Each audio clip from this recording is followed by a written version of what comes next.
बहुत रात हो गई थी। नील बाइक से अपने घर जाने के लिए निकला। कुछ दिनों पहले ही उसे ये नई नौकरी लगी थी। कभी डे शिफ्ट कभी नाइट शिफ्ट करके वो बहुत थक जाता था। रात के करीब 1 बजे नील ऑफिस से निकला था। नाइट शिफ्ट से निकले बहुत सारे लोग उसे हाईवे की तरफ जाते हुए दिखे। नील भी उनमें शामिल हो गया, लेकिन हाईवे से उनके रास्ते अलग हो गए। सब लोग अपने अपने रास्ते चले गए। वो भी बाइक पर से निकला। कुछ ही देर में नील हाईवे पर आया। रात बहुत हो गई थी, इसलिए ट्रैफिक भी बहुत कम था। उसे अपने स्पीड में बिल्कुल कंट्रोल नहीं था। कभी कभार ही उसे सामने से कोई कार आती दिखती थी या फिर ओवरटेक करती थी।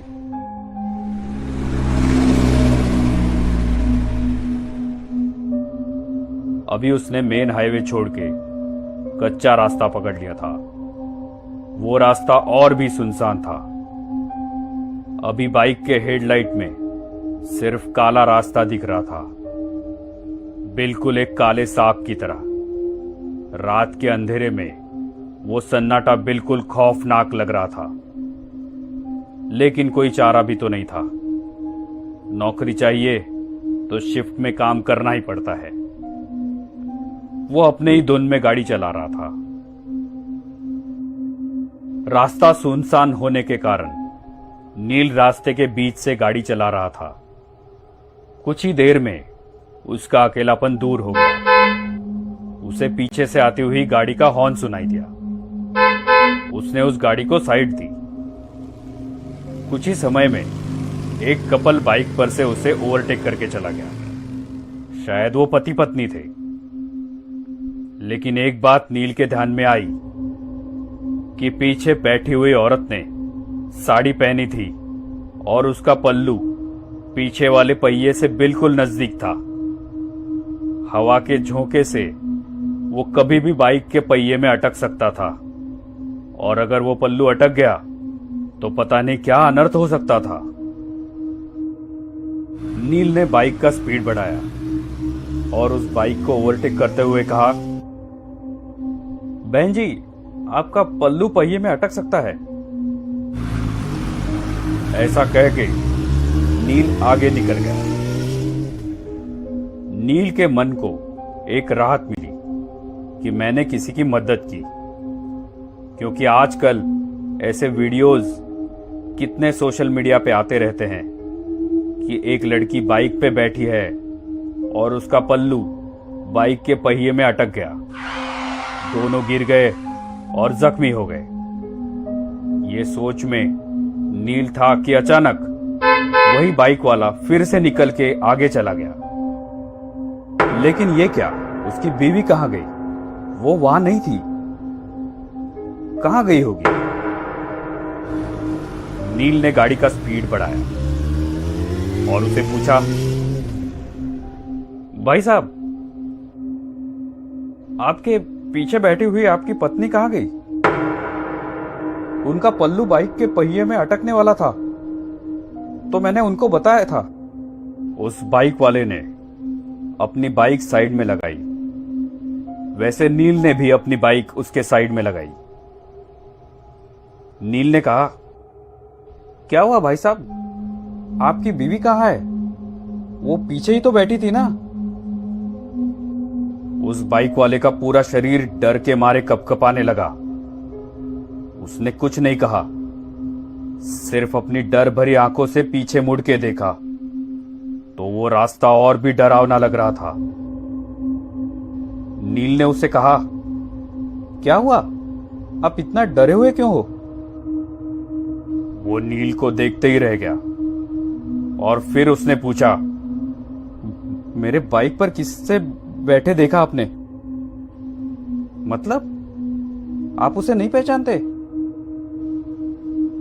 मैं जॉब से घर जा रहा था अकेले, और मैंने किसी को लिफ्ट भी नहीं दी थी।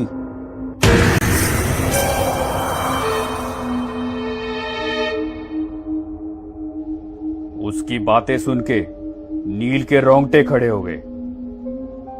दोनों ने एक दूसरे को देखा और एक साथ पीछे देखा तो उन्हें रात की गहराई में एक धुंधली सी परछाई दिखी। वो देखते ही दोनों की आंखें खौफ से फटी की फटी रह गई। उन दोनों का दिल जोर जोर से धड़कने लगा था कि तभी सामने वाली बाइक ने हॉर्न मारा। दोनों की मानो सांस ही रुक गई। दोनों ने फटाफट बाइक स्टार्ट की और तेज रफ्तार से अपने घर की ओर बढ़ने लगे। नील घर पहुंचा तो रात के 2 बजे थे।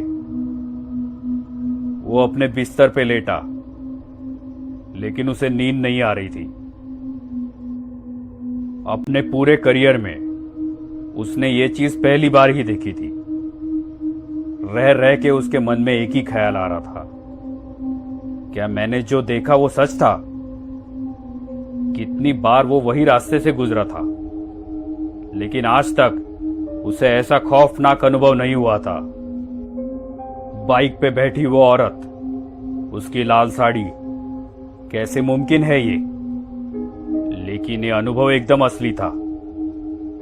उसे तो अब अपने खिड़की के पर्दे भी उस लाल साड़ी वाली औरत के पल्लू जैसे दिख रहे थे।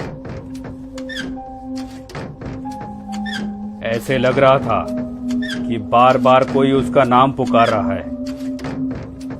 उसे तो अब खिड़की की ओर देखने के लिए भी डर लग रहा था।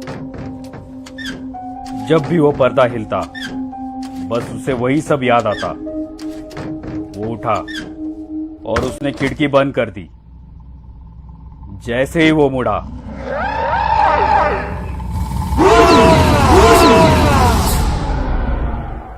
उस औरत ने नील के ऊपर छलांग लगाई। नील डर के मारे चिल्लाने लगा। देखा तो वो सपना था।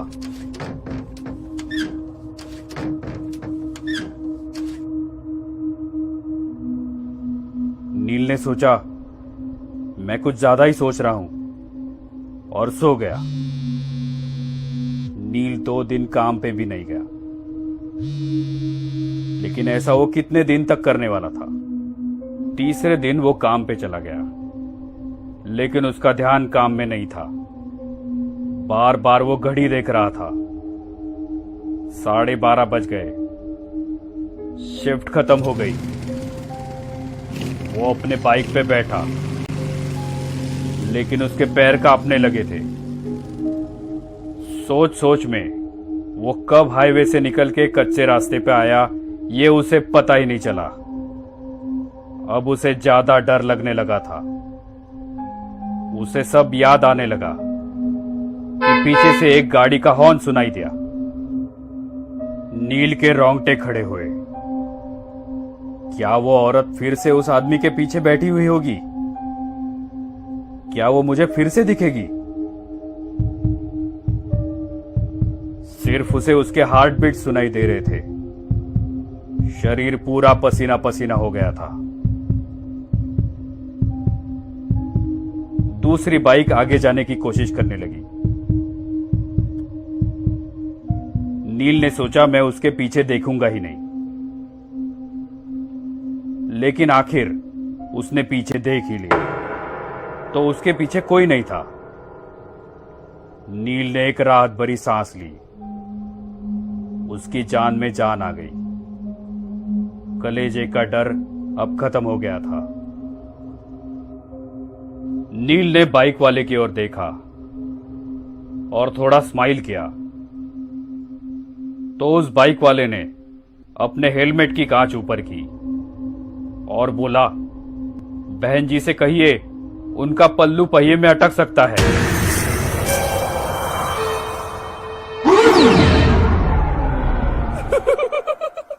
रात के गहरे अंधेरे ने सब कुछ अपने आगोश में ले रखा था।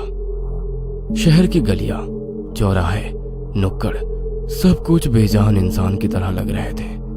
काफी देर बाद कोई गाड़ी उस खामोश पड़ी सड़क से गुजरती और कुछ पल के लिए खामोशी शोर में बदल जाती थी।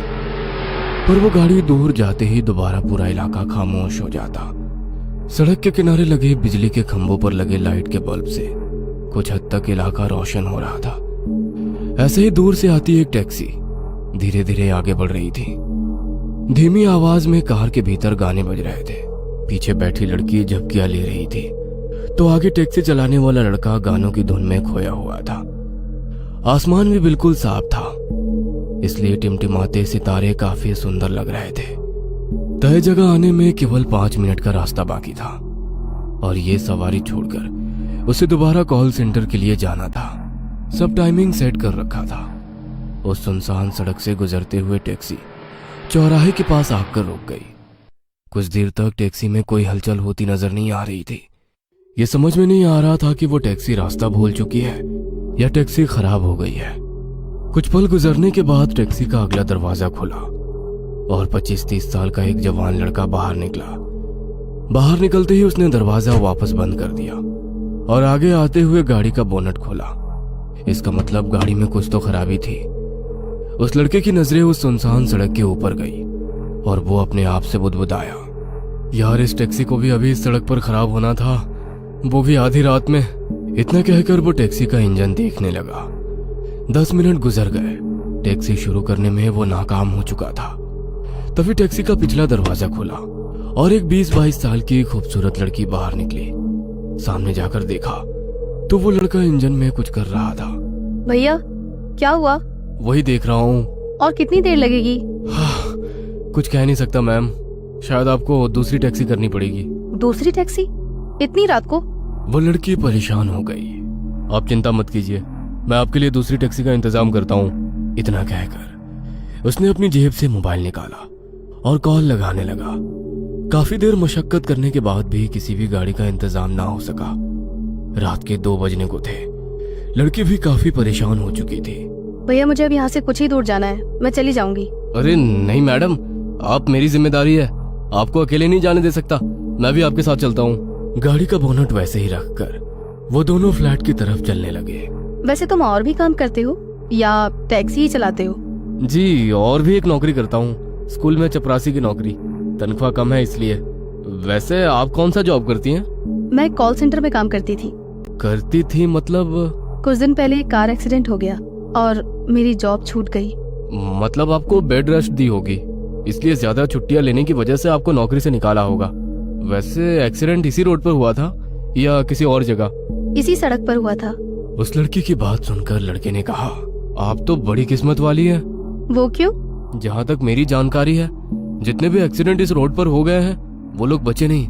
आप बच गई इसलिए खुशकिस्मत है। हाँ, तुमने सही कहा। इस सड़क पर काफी एक्सीडेंट हो चुके हैं। कई लोगों का मानना है कि ये इलाका भूतिया है। क्या मैम साहब, आप इतनी पढ़ी लिखी होकर भी इन सब बातों पर विश्वास करती हैं? हाँ बिल्कुल, क्योंकि भूत कभी अनपढ़ और पढ़े लिखों में फर्क नहीं करते, ना ही डिग्री देखकर अपना शिकार चुनते हैं।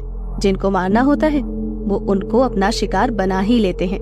क्या मैम साहब, एक तो आधी रात गुजर चुकी है, उसमें ये सुनसान इलाका। आप कुछ अच्छी बातें कीजिए ना। क्या ये एक्सीडेंट और भूतों के बारे में बोल रही हैं? उस लड़की की घबराहट देखकर वो लड़की गंभीरता से बोली, क्यों, तुम्हें डर लग रहा है क्या? डरो मत, हमारा डर वो भांप लेते हैं और फिर क्या? फिर वो आत्मा अपना रंग दिखाना शुरू करती है।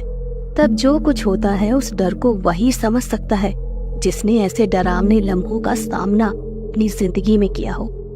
लगता है आपने ये सब काफी नजदीक से देखा है। मेरे उस एक्सीडेंट के बाद मैंने काफी कुछ देखा है। वैसे तुम देखना चाहोगे? मैं इन सब पर यकीन नहीं करता, ये सब इंसानी दिमाग की उपज है। उस लड़की की बात सुनकर लड़की ने थोड़ा मुस्कुराकर कहा, सही कहा तुमने, ये सब इंसानी दिमाग की उपज है।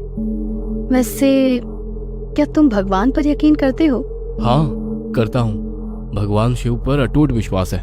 उस लड़की ने दोबारा मुस्कुराकर कहा, क्या बात है, मतलब शिव जी का एक भक्त शिव जी के दूसरे भक्तों का अस्तित्व ही नहीं मान रहा? मतलब मैं कुछ समझा नहीं। समझ के करोगे भी क्या? दोनों चलते हुए एक पुरानी अपार्टमेंट के करीब पहुंचे। खंडहर बनी उस अपार्टमेंट को देखकर ही डर लग रहा था। वो थोड़ा परेशान हो गया। आप इस अपार्टमेंट में रहती हैं? ये तो शहर की काफी बदनाम और डरावनी जगह में से एक है। कहीं कत्ले इस इलाके में हुए हैं? मैं यहाँ नहीं, इस अपार्टमेंट के पीछे वाले अपार्टमेंट में रहती हूँ। इतना कहकर उसने उस लड़के की तरफ देखा और बगैर कुछ बोले चलने लगी। दोनों चुपचाप खामोशी से चलते रहे। तभी चलते हुए उस लड़की ने कहा, अरे यार, मेरा पर्स तो तुम्हारी टैक्सी में ही रह गया। और रुकिए मैडम, मैं लेकर आता हूँ। कोई बात नहीं, तुम यही रुको, मैं लेकर आती हूँ। और अजीब सी मुस्कुराहट उसके चेहरे पर छा गई। वो बगैर कुछ भूले उस सुनसान इलाके को निहारता चुपचाप खड़ा रहा।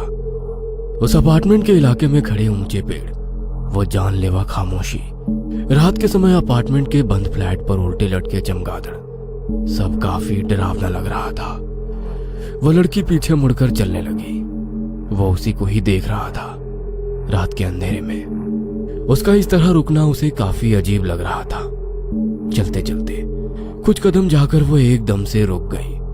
वो थोड़ा परेशान हो गया। वो कुछ बोलता इससे पहले उसने एक बार मुड़कर देखा और दोबारा चलती हुई गलियारे से निकलकर कार के पास पहुंच गई। कार का दरवाजा खोला और देखा तो पर्स वहीं सीट पर पड़ी हुई थी। पर्स उठाई और वो मुड़कर जाने लगी। तभी टैक्सी के नीचे से टैक्सी वाला बाहर निकला। उसके कपड़े काफी गंदे हो चुके थे। आगे जाते हुए गाड़ी का खुला बोनेट बंद किया और अंदर बैठते हुए उसने कहा, चलिए मैडम, काफी मशक्कत के बाद टैक्सी ठीक हो गई। वैसे आपकी किस्मत अच्छी है। उस लड़की के पैरों के नीचे से जमीन सरक गई थी। उसे पीछे उस अंधेरी गली की तरफ देखने की भी हिम्मत नहीं हो रही थी। पर उस लड़की के पीछे अंधेरी गलियारी में उस लड़के की नजरें गई और वो सहम गया। उसके मुंह से शब्द नहीं निकल रहे थे। बिना पीछे देखे वो लड़की टैक्सी में बैठी और अगले ही पल टैक्सी तेजी से वहां से निकली। लड़की काफी डर चुकी थी। कांपती हुई आवाज में उसने टैक्सी ड्राइवर से पूछा, तुम इतना क्यों डर गए? आपके पीछे उस अंधेरी गलियारी से कोई दौड़ता हुआ हमारी तरफ आ रहा था। शायद कोई चोर या लुटेरा होगा। उस लड़की ने कांपती हुई आवाज में कहा, वो चोर या लुटेरा नहीं था। तो फिर कौन था? अगर मैं बताऊंगी तो भी तुम मुझ पर यकीन नहीं करोगे। मतलब हुआ क्या है? अभी अभी मुझे हॉन्टेड एक्सपीरियंस हुआ। Haunted experience? तुमने अभी उस गलियारे से जिसे हमारी तरफ आते देखा, वो कोई चोर लुटेरा नहीं बल्कि एक आत्मा थी। मैडम, आप ठीक तो हैं? मैंने कहा था ना, मेरा यकीन नहीं करोगे। आपको कैसे पता चला कि वो आत्मा है, जबकि आपने पीछे देखा भी नहीं था? क्योंकि गाड़ी खराब होने के बाद मैं तुम्हारे साथ ही मेरे अपार्टमेंट की तरफ जा रही थी। मेरा पर्स तुम्हारी टैक्सी में छूटा था, इसीलिए वापस लौटी तो तुम अभी अपनी वही कार ठीक कर रहे थे। तुम्हें देख मैं हैरान रह गई, पर जब तुमने किसी के दौड़ कर आने का जिक्र किया तो मैं समझ गई कि बात कुछ और है। इतना कहकर उस लड़की ने पीछे झांक कर देखा तो सड़क पर एक इंसानी आकृति खड़ी नजर आ रही थी। ड्राइवर के सिर के पास लगे शीशे में देखकर बोली, सच कहूं तो उस दिन हुए एक्सीडेंट में भी मैं बाल बाल बची थी और आज भी मैं बाल बाल बची हूँ। और पीछे की सीट पर आराम से बैठ गई। तभी उस लड़के ने कहा, मतलब तुम्हें अभी भी लगता है कि उस दिन की तरह तुम आज भी बचोगी? और गाड़ी की रफ्तार तेज करते हुए एक डरावनी मुस्कुराहट उस लड़के के चेहरे पर छा गई। पीछे सड़क पर खड़ा वो लड़का हैरानी से अपनी तेज रफ्तार कार को देखता रह गया।